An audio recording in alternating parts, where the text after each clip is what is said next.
Welcome to the Quince newsroom. I'm Abhik Deb here with the top headlines of the day so far. And in the biggest news of the day, 8 days after the Indian Air Force's AN-32 transport aircraft went missing, the search and rescue team has finally found some wreckage of the plane. The Indian Air Force has confirmed the development in a tweet. I'm joined with Viraj here at the desk who's tracking all the developments here. So Viraj, what is the latest update on this news so far? So the Air Force has tweeted that it has found the AN-32 and it has been found 16 kilometers north of Lippo. The Air Force tweet also says that the plane was found by an Mi-17 helicopter which was searching for it. Here on the map we can see that the plane took off at Jorhat Airport in Assam, and then it was bound for the Mechuka village, a landing ground near Mechuka village, and just east of the village, 16 kilometers north of the Lippo area, the wreckage has been found in the forest area. So the Air Force has also tweeted that the rescue effort is underway and further details will be communicated. As of now, they have not yet reached the wreckage. Of course, there were 13 people on board, just to remind our viewers, and the Air Force team hopefully will find some more details about the wreckage. In another big news and some relief for journalist Prashant Kanodia, the Supreme Court today morning said that he should be immediately released on bail. The Supreme Court ordered the Uttar Pradesh government to do so. Remember, Kanodia was picked up by the Uttar Pradesh police on Saturday over a social media post on UP Chief Minister Yogi Adityanath.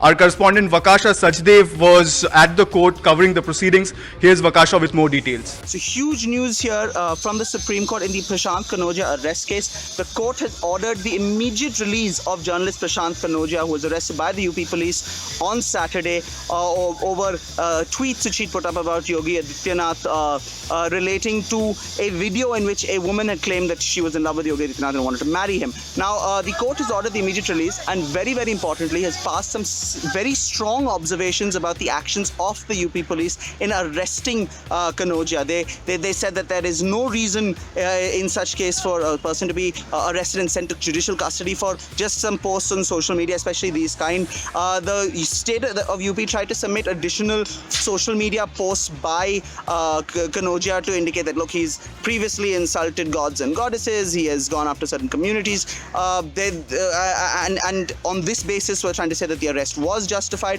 The court said regardless of the contents of this, the issue here is, can you deprive someone of their life and liberty in such a circumstance? The elections might be over, but the dust over EVMs and the controversy around it hasn't yet settled. My colleague Poonam Agarwal had earlier reported for the Quint that in over 370 seats in the Lok Sabha elections, there was mismatch in the votes polled and the votes counted. Now, if that wasn't startling enough, Poonam has now come up with another exclusive report which suggests that the EC might be misdirecting the public. Just to tell the viewers, after the Quint's report, the EC came up with a press release. It wasn't a rebuttal of the Quint's report, but it came up with a generic statement, and now Poonam has found out that there are some discrepancies in what the EC is saying. To start off with, one of the first things that EC said that in 2014 it took the EC 2 to 3 months to compile the polling data, but now we have found out that the polling was over, the counting was over on 16th May, and by 25th May 2014 the EC had the entire data. So it was not 2 to 3 months as was said by EC, but just 9 days. Now this discrepancy between 9 days and 2 to 3 months is important, and that will be showing you in the subsequent points that Poonam is making here, which says that now the second point that the EC made in the release was that in 2019 the EC used some innovative IT initiative. That's the exact word that EC used. Some innovative IT initiatives were used to compile the poll data. Now the surprise here is that even after using these so-called IT initiatives, the poll data isn't yet out. Remember, as I said, in 2014 the data was out within 9 days. The counting this time was over on 23rd May. Today is 11 June. So it's been more than 2 weeks. It's almost 20 days. But the data available on the EC website is still provisional. The final data has not been uploaded on the EC's website. And now just to make another point, Poonam is saying that just on the day of polling, the officer on election duty records and does the complete documentation of the number of votes polled. So more than 20 days, and when the entire documentation has been done, it raises questions that why the EC is not here still with the data. Now, for the third point, the EC has actually changed the polling data 4 times. The first data was uploaded before 11th May. Then, as you can see, the screenshots, these are from the Election Commission's website. These are the data that Election Commission itself has furnished. So the first data went out at 11th May. Then the next set of data went out at 25th May. Another set of data was put out on the 3rd June, and today is 11 June. And still, if you download the poll data that is available on the EC website, it shows provisional. As you can see here, it's pointed out. The data set that is available on the EC website is still provisional. So a lot of startling questions that Poonam is raising here, that why isn't the final data out yet? The Quint has written to the Election Commission, and we'll keep you posted as and when the poll body responds to us. For the entire report, you can log on to our website www.thequint.com.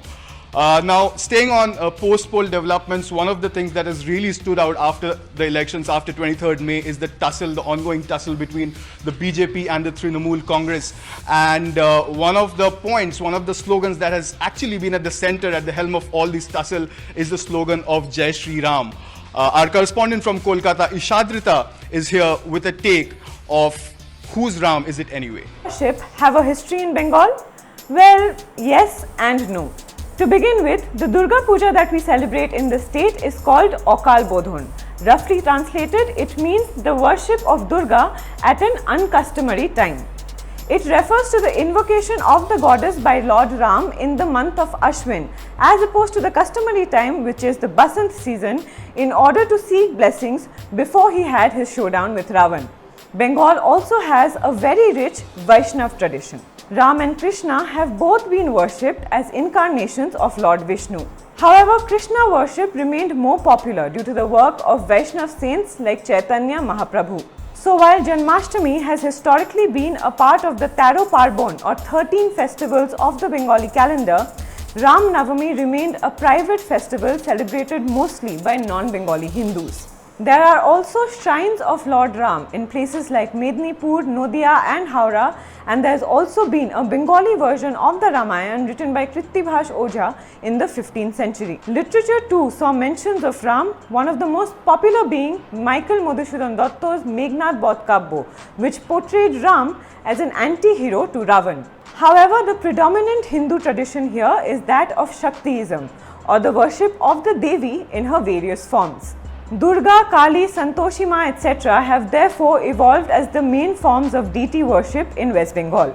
The most often used greeting here therefore is Joy Ma Kali or Joy Durga. Moving on to some latest World Cup updates now, and there's some real bad news for Team India fans. Yes, Shikhar Dhawan, India's opener and the hero of the last match against Australia, has been ruled out for at least some time in the tournament with a thumb injury. The fans might remember that he scored a wonderful century against Australia, which in fact led to India's victory against the defending champions. I have with me Sumit from the sports team. Sumit, what is the latest update? How bad is the injury? How long will he be out? See, BCCI is yet to announce the news. Like it's speculation in the media reports. But yes, the thumb injury looked bad on Sunday only. And if it's confirmed, then he would be out for 3 weeks, which is like till the league stage. Maybe he can come back if India qualifies for the semi-finals and the finals. But the greater problem for India is now if Shikhar Dhawan is out, then KL Rahul goes to the opening slot. Then who will replace KL Rahul at the number 4 position? The number 4 problem which India started off with this problem in the World Cup, and I think the number 4 problem has come back to haunt India.